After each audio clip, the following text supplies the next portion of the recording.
बिस्मिल्लाहिर्रहमानिर्रहीम। अस्सलामु अलैकुम। प्यारे दोस्तों, हज़रत बीवी फातिमा रज़ी अल्लाह तआला अन्हा अल्लाह के प्यारे नबी की लाडली बेटी और हज़रत अली शेर खुदा की बीवी और हज़रत हसन और हुसैन की वालिदा हैं। आपकी केवल 20 या 22 साल की उम्र में ही शहादत हो गई थी। अल्लाह के नबी सल्लल्लाहु अलैहि वसल्लम को अक्सर अरब के लोग कहते थे कि आपने नबूवत का दावा दौलत को पाने के लिए किया है, लेकिन ऐसा बिल्कुल नहीं था। जब फातिमा की हालत शादी के बाद भी कुछ ठीक नहीं थे, तब ये इल्जाम झूठा साबित हुआ। अक्सर फातिमा के घर की ये हालत होती कि उनके बच्चे फाके की हालत में होते थे। हजरत अली रोजाना फजर की नमाज पढ़ने के बाद मजदूरी को निकल जाया करते। मजदूरी मिलती तो घर में चूल्हा जलता, वरना फाका होता था। अक्सर हजरत अली अपनी रोजाना की पूरी कमाई किसी जरूरतमंद की मदद में खर्च कर देते थे। अल्लाह के रसूल की बेटी होने के बावजूद भी हजरत फातिमा के पास कुछ भी दौलत नहीं थी।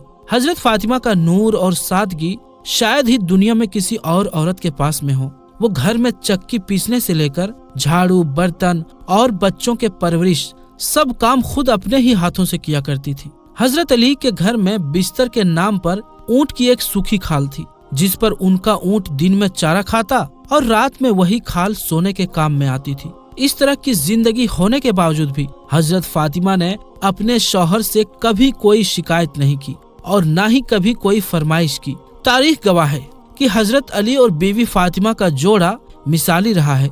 हजरत फातिमा ने कभी भी अपने शौहर की खिदमत गुजारी में कोई कसर बाकी न रखी। अल्लाह के प्यारे नबी सल्लल्लाहु अलैहि वसल्लम भी अपने लाडली बेटी को हमेशा यही नसीहत फरमाया करते थे कि बेटी, औरत का सबसे बड़ा अखलाकी फरीजा शौहर की खिदमत गुजारी और फर्मा बरदारी है। आप सल्लल्लाहु अलैहि वसल्लम ने अपने दामाद हजरत अली से भी यही कहा कि आप मुझे बहुत अजीज हो, फातिमा भी मुझे बेहद अजीज है। हमेशा मेरी बेटी फातिमा के साथ में अच्छा बर्ताव करना। प्यारे दोस्तों, एक मर्तबा अल्लाह के प्यारे नबी अपने लाडली बेटी हजरत फातिमा को लाने उसके ससुराल तशरीफ ले गए। उस वक्त हजरत अली घर पर मौजूद नहीं थे। ये देखकर हजरत बीवी फातिमा ने अल्लाह के नबी से यानी कि अपने अब्बा हुजूर से जो कुछ कहा, उसको सुनकर आप भी हैरान और परेशान हो जाओगे। इसीलिए आज की ये वीडियो आपके लिए बहुत ही खास है, और खास करके ऐसी औरतें इस वीडियो को आखिर तक जरूर देखें जो बार बार अपने ससुराल से मायके आ जाती है।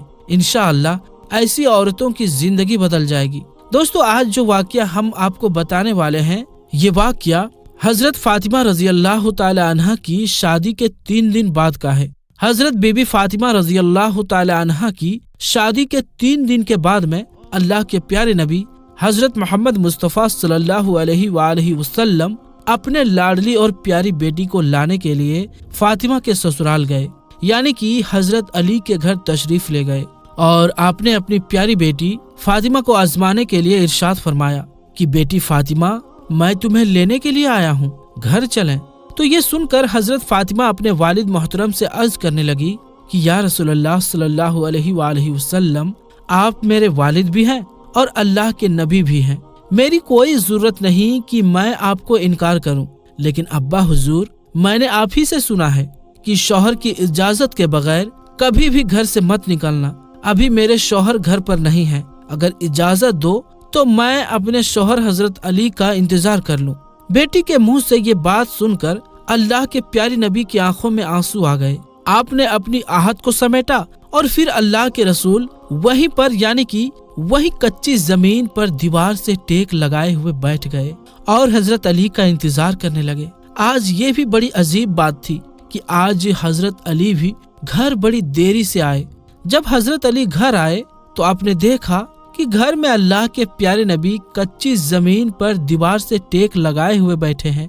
ये देखकर आप रज़ी अल्लाह तआला अन्हो बड़े हैरान हुए। इतने में अल्लाह के प्यारे नबी हजरत मोहम्मद मुस्तफ़ा सल्लल्लाहु अलैहि वसल्लम ने अपने दामाद हजरत अली से पूछा, ऐ अली, अगर इजाजत दो तो मैं अपनी बेटी फातिमा को घर ले जाऊं।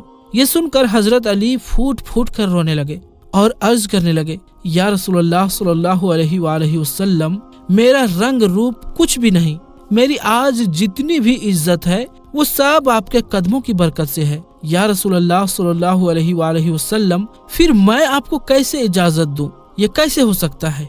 ये सुनकर अल्लाह के प्यारे नबी ने इरशाद फरमाया, ऐ अली, मैंने फातिमा को सिखाया है कि बेटी कभी भी शौहर की इजाजत के बगैर घर से ना निकलना, हमेशा अपने शौहर की इताअत करना। इसीलिए फातिमा कहती है कि अब्बा जान, जब तक मैं अपने शौहर हजरत अली से घर जाने की इजाजत ना ले लूं, तब तक मैं घर नहीं जाऊंगी। ये सुनकर हजरत अली अर्ज करने लगे, या रसूलल्लाह सल्लल्लाहु अलैहि वसल्लम, आप दुआ करना, अल्लाह पाक फातिमा के इन आमाल के बरकत से मुझे कल कयामत के दिन भी कामयाबी अता फरमा दे। दोस्तों, इसी तरह से अब आपको मदीना शहर का एक और वाकया बताते हैं, जिसको सुनकर भी आप हैरान हो जाओगे। और खास करके ऐसी औरतें जो अपने शौहर की इजाजत के बगैर घर से निकल जाती है और बाजारों में घूमती फिरती है, इंशाअल्लाह ऐसी औरतों की आंखें खुल जाएंगी। हजरत मोहम्मद गजाली ने अपनी किताब मुकाशफतुल कुलूब में लिखा है कि मदीना शहर में एक मर्तबा एक औरत को उसका शौहर पाबंद करके गया कि सुनो, मैं बाहर जा रहा हूँ, मेरे पीछे से घर से ना निकलना, यानी कि जब तक मैं वापस ना आ जाऊं तब तक घर में ही रहना, घर से बाहर ना निकलना। दोस्तों, उस औरत के घर के सामने ही उसके बाप का घर था, यानी कि उसका मायका था, जिसमें उसका बूढ़ा बाप रहता था। एक दिन उसके बाप के घर से पैगाम आया कि तुम्हारा बाप बीमार है, आकर अपने बाप से मिल लो। जैसा कि आप सभी को मालूम है कि बेटी को अपने बाप से कितनी मोहब्बत होती है, उसका कोई पैमाना नहीं कि कोई उसको माप सके, कोई ऐसा तराजू नहीं कि उसको कोई तौल सके। लेकिन यहाँ पर जैसे ही बेटी के पास पैगाम आया कि तुम्हारा बाप बीमार है, तो बेटी कहने लगी कि मैं नहीं जा सकती हूँ, क्योंकि मेरे शौहर मुझको पाबंद करके गए हैं, और मेरे शौहर ने मुझे पाबंद इसलिए किया है कि अल्लाह के रसूल ने मुझे पाबंद किया है। आपने फरमाया कि शौहर की इजाजत के बगैर घर से बाहर ना निकलना, और मुझे इस वक्त इस बात की कोई खबर नहीं है कि मेरे शौहर किस मैदान में जिहाद कर रहे हैं। जाओ पहले अल्लाह के रसूल से पूछो कि मेरा बाप बीमार है, मैं अपने शौहर की इजाजत के बगैर जाऊं या ना जाऊं।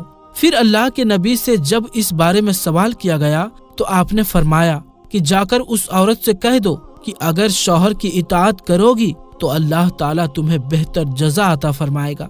खैर दोस्तों, 2 दिनों के बाद में फिर से खबर आई कि तुम्हारा बाप बहुत ज्यादा बीमार हो गया है, आकर अपने बाप से मिल लो। औरत ने फिर अल्लाह के नबी से पता किया तो आपने फिर फरमाया कि जाकर उस औरत से कह दो कि अगर अपने शौहर की इताअत करोगी तो अल्लाह ताला तुम्हें बेहतर जज़ा अता फरमाएगा। दोस्तों, इसके बाद 4 दिन गुजरे कि खबर आई कि तुम्हारा बाप का इंतकाल हो गया है, आकर अपने बाप की आखिरी सूरत का दीदार कर लो। अब यहाँ पर आप सोचिए कि चाहे कोई बेटी अपने बाप से कितनी भी दूर क्यों ना हो, चाहे वो दुनिया के किसी भी कोने में मौजूद क्यों ना हो, लेकिन इस तरह से अगर उसका बाप का इंतकाल हो जाए तो वो कहने लगती है कि चाहे मेरे जेवर बेच दो, चाहे कुछ भी हो जाए, मगर मुझे मेरे बाप के पास ले जाओ, मुझे उनका आखिरी दीदार करना है। लेकिन यहाँ पर आप देखें, सामने ही बाप का इंतकाल हो गया है, मगर ये औरत अपने शौहर की इजाजत के बगैर अपने बाप की आखिरी सूरत देखने के लिए भी नहीं जा रही है। इसने अल्लाह के प्यारे नबी के पास में फिर से पैगाम भेजा कि या रसूलल्लाह सल्लल्लाहु अलैहि वसल्लम, मेरे बाप का इंतकाल हो गया है, मेरे सर से बाप का साया उठ गया है, मेरे शौहर मुझे घर से निकलने के लिए मना करके गए हैं, अब मेरे लिए क्या हुक्म है। तो ये सुनकर अल्लाह के प्यारे नबी के वही जुमले थे जो इससे पहले आपने फरमाए थे। आपने फरमाया कि उस औरत से कह दो अगर अपने शौहर की इताअत करोगी तो अल्लाह तुम्हें बेहतर जज़ा अता फरमाएगा। दोस्तों, ये है अल्लाह के रसूलों को मानने वाली औरत। कुछ ही दूरी में बाप इंतकाल कर गया, मगर शौहर की इजाजत के बगैर अपने बाप की आखिरी सूरत देखने के लिए भी नहीं गई। इसके बाद इस औरत के बाप को दफन कर दिया गया। फिर 2 दिनों के बाद में अल्लाह के प्यारे नबी ने फरमाया कि पता करो उस औरत को, वो अपने बाप की आखिरी सूरत देखने के लिए गई या नहीं। तो सहाबा इकराम पता करके आए और अर्ज करने लगे, या रसूलल्लाह सल्लल्लाहु अलैहि वसल्लम, कुर्बान जाएं आपके निजाम पर, आपके फरमान पर। आपके जुमलों की तासीर ऐसी है कि वो औरत आपके दिन की पहरेदार बन गई है, वो अपने बाप की आखिरी सूरत देखने के लिए नहीं गई है। ये सुनकर अल्लाह के प्यारे नबी सल्लल्लाहु अलैहि वसल्लम ने अपने हाथ उठाए। सहाबा इकराम अर्ज करते हैं कि उस औरत का मुकद्दर जागा, हमने देखा कि चंद आंसू हुजूर के गिरे। फिर आपने अपने चेहरे को साफ करते हुए फरमाया کہ جاؤ اور جا کر اس عورت کو یہ خوشخبری سنا دو کہ تم نے اپنے شوہر کے اطاعت کی ہے، تیری اس فرما برداری کی وجہ سے اللہ تعالیٰ نے تجھے بھی بخش دیا ہے اور تیرے باپ کی بھی بخشش فرما دی ہے۔ مگر دوستو، آج کل تو اکثر دیکھنے میں آتا ہے کہ اگر کوئی شوہر اپنے بیوی کو کسی کام کے لیے منع کرتا ہے تو وہ عورت اپنے شوہر کو دکھانے کے لیے وہ کام اور زیادہ کرتی ہے اور یہ دکھانے کی کوشش کرتی ہے کہ دیکھو میں تم سے ڈرتی نہیں ہوں۔ میری اسلامک ماں اور بہنوں، اس میں ڈرنے اور ڈرانے کی کوئی بات نہیں ہے۔ یہ ہمارے پیارے نبی حضور صلی اللہ علیہ وآلہ وسلم کا فرمان ہے کہ شوہر کی اجازت کے بغیر اپنے گھر سے کبھی بھی مت نکلنا، چاہے جو بھی ہو جائے۔ اسی لیے آپ پیارے نبی کے اس فرمان پر عمل ضرور کریں، انشاءاللہ آپ دونوں جہاں میں کامیاب ہو جاؤ گے۔ تو دوستو، آج کے لیے بس اتنا ہی، انشاءاللہ ملیں گے اگلی ویڈیو میں۔ تب تک کے لیے السلام علیکم، اللہ حافظ۔